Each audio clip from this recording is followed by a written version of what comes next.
Historique, c'est l'adjectif pour cet épisode 324 de Fairy Tail, pour une nouvelle review qui va commencer.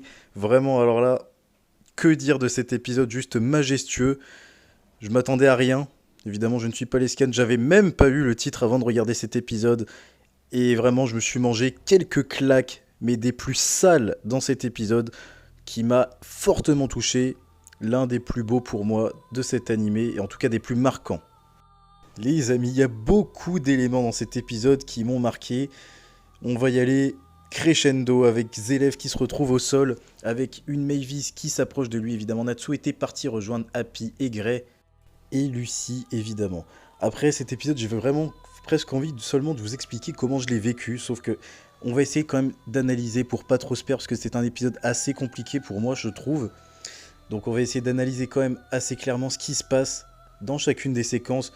Là on a quand même affaire à une Mavis et un Zélef au sol, seul dans la guilde. C'est quand même un symbole de se retrouver au cœur de Fairy Tail, avec quand même plusieurs flashbacks qui font surface, et pas des moindres, puisqu'il s'agit un peu de l'explication du maléfice paradoxal qui a frappé Zélef, on s'en souvient, lui qui avait joué avec la mort, il avait subi le maléfice d'Anxeram qui avait aussi touché Mavis, sauf que Mavis avait été morte par Zélef, puisqu'il l'aimait et que quand on aime, on détruit, à cause de ce maléfice, Mavis n'a pas tué Zélef, et ça c'était quand même une info clé à retenir qui m'a même pas traversé l'esprit une seule seconde.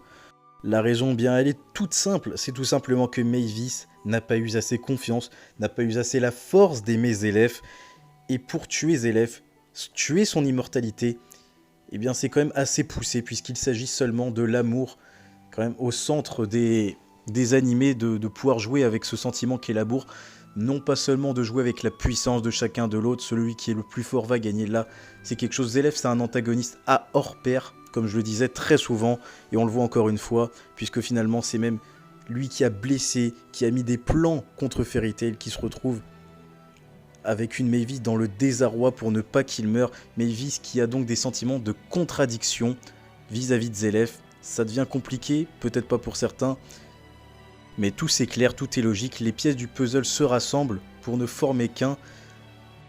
Et ça, je pense que Mavis le savait comme depuis un moment, puisqu'elle disait que c'était son plan d'aimer Zélef pour le tuer.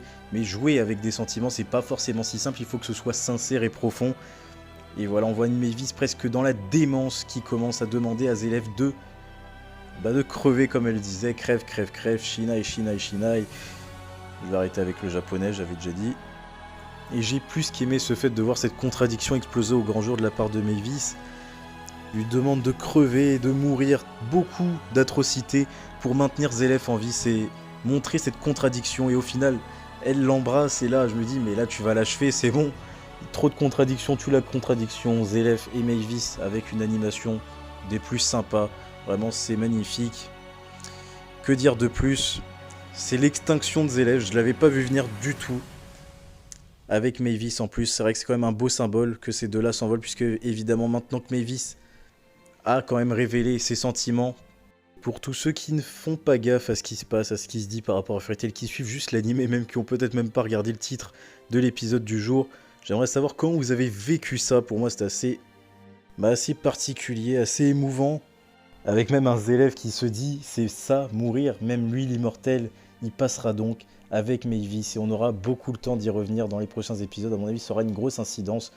On retrouve même un Natsu qui voit un peu comme quelque chose jaillir dans le ciel. Et là, on assiste à une nouvelle surprise pour moi. Je vais pas m'attarder trop dessus, puisque c'était pas vraiment... Je sais pas si ça aura vraiment... Si c'est une bonne chose, mais Makarov est en vie, avec une bonne scène de joie, un Luxus ému. Et pour moi, que le maître se soit arrêté avec son Fairy Law, ou la loi des fées, c'était une bonne chose, c'était assez beau. Il nous raconte un peu ce qu'il a vu, comme dans un rêve. Zélef, Mavis et le médaillon qui est resté au sol de Zélef. À voir ce qu'on en fera dans le futur. On retrouve une Lucie. Mais quand même, je vous déballe comme ça que Makarov est en vie. J'ai envie de savoir ce qu'on va en faire, parce que pour moi, il était resté sur une très bonne note avec sa loi des fées. Et on le revoit comme ça, vivant, nous raconter qu'il a vu un rêve, qu'il a fait un rêve avec Zélef et Mavis. En attendant, j'ai vu cette scène qui pour moi est assez marquante et qui était très classe de la part de Gray, qui avec sa magie anti-dragon a soigné Lucie, qui avait les stigmates du dragon à cause du livre D&D. Voilà, très bonne note, j'ai particulièrement bien apprécié ce moment. L'une des choses importantes mais qui ne va pas durer, la courte frayeur vis-à-vis du livre de Natsu, Yendi évidemment, puisque Zélef a été vaincu, le livre s'est mis à briller et a disparu, ce qui voudrait dire que Natsu a disparu. Eh bien non, la salamandre arrive dans une badassitude des plus formidables avec un peu cet écran de brouillard, ces rencontres toujours entre Natsu et Happy qui lui foncent frontalement dessus. On assiste à des scènes sympas de Fairy Tail où l'atmosphère est un peu détendue. Et j'avoue que c'est quand même ce qui fait aussi le charme de cet animé, j'aime beaucoup. Natsu a eu un pressentiment qui s'est avéré vrai puisque Mavis est bien morte avec Zélef d'après ce qu'on sait. Il le déballera très facilement à Happy, Lucy et Gray dans le plus grand des calmes, mais encore une fois. Mais on ne doit pas s'en faire pour elle. Quelque chose lui dit que c'était son souhait. Il faudrait mieux être heureux de ce qui vient de se passer. Du moins de ne pas être triste. Et ça s'enchaîne tellement fort qu'on ne peut même pas rester sur cette émotion. Déjà, je vais passer à la séquence mauvais pressentiment, même si là, la pression est retombée. Acnologia a été scellé dans l'interstice du temps avec la perte d'Anna et d'Ichiya. C'est un peu la séquence émotion avec Jenny, Jelal et Erza, qui d'ailleurs va recevoir un appel elle-même de Warren, le célèbre télépathe de Fairy Tail. Et c'était le bienvenu de revoir Erza avec son célèbre smartphone, avec Warren pour faire un état des lieux évidemment de ce qui s'est passé entre ceux qui ne savent pas, ceux qui savent, même si évidemment on ne sait pas du côté d'Erza que Makarov plutôt a été, eh bien tout simplement est en vie. Et là j'ai le mauvais pressentiment qu'il puisse se passer quelque chose avec cette fin d'épisode. Vous avez vu cette fissure dont on va reparler tout de suite. À une attaque, je ne sais pas comment il pourrait résister. En tout cas, on revoit un Natsu, un Gray, Erza, Happy qui parlent du futur de chacun et repartir à l'aventure, aller chercher la clé d'Aquarius, la promesse de Lucy à Aquarius, de la retrouver. Ils parlent du bon temps passé ensemble, qu'ils pourraient passer. Et jusque-là, tout semblait bien se passer, évidemment. Il va falloir qu'il y ait évidemment cette fameuse couille dans le pâté, la célèbre évidemment. La disparition de Natsu Dragnir.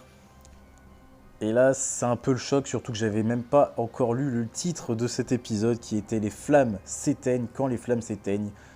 C'est la stupeur, Natsu, Lucy, Gray dans une ambiance assez sombre, stupéfait de ce qui vient de se passer. Lucy qui pense directement quelle erreur elle a pu commettre, sachant qu'elle avait tout bien fait, tout bien réécrit dans ce livre D&D qui a finalement disparu.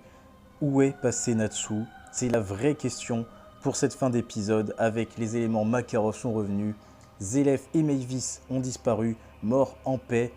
Ça fait beaucoup de choses à avaler entre ceux qui savent, ceux qui ne savent pas, que Makarov a été tué puis ressuscité. Les amis, ça fait beaucoup, beaucoup, beaucoup. Et le pire dans l'histoire, c'est que cet interstice du temps, que l'on va revoir dans quelques instants pour cette fin d'épisode, a été aperçu par Wendy. Je ne sais pas s'il y a un rapport avec Wendy ou si c'était juste comme ça qu'on nous l'a montré. Là, mes yeux se sont ouverts en grand, mais vraiment en grand, parce que ça me refait penser à la menace Technologia, sachant que tout le monde ne sait pas voler.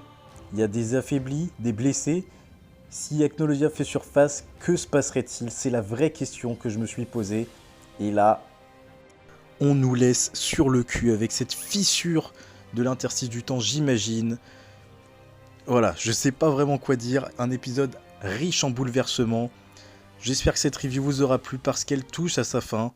Un épisode dantesque auquel nous avons été confrontés aujourd'hui, sachant que je n'avais pas vu le titre de l'épisode. J'aurais pu avoir un indice par rapport à Natsu. Là, ça nous fait 4 chocs avec Makarov, Natsu, Zélef et Mavis. Et une future menace à venir encore une fois en fin d'épisode. Fairy Tail me régale en ce moment et j'en suis bien heureux. Ça faisait un certain temps que ça stagnait un peu au niveau de l'émotion. Donc voilà, on est servi. En ce moment, Fairy Tail me régale et c'est tant mieux. Je ne sais pas quand ça va se terminer, je ne veux pas le savoir. En tout cas, si tu apprécies cette review, n'hésite pas à me lâcher ton pouce bleu, ton commentaire, ton partage, c'est le plus important. Jusque là, jusqu'à la prochaine review, porte-toi bien, ciao.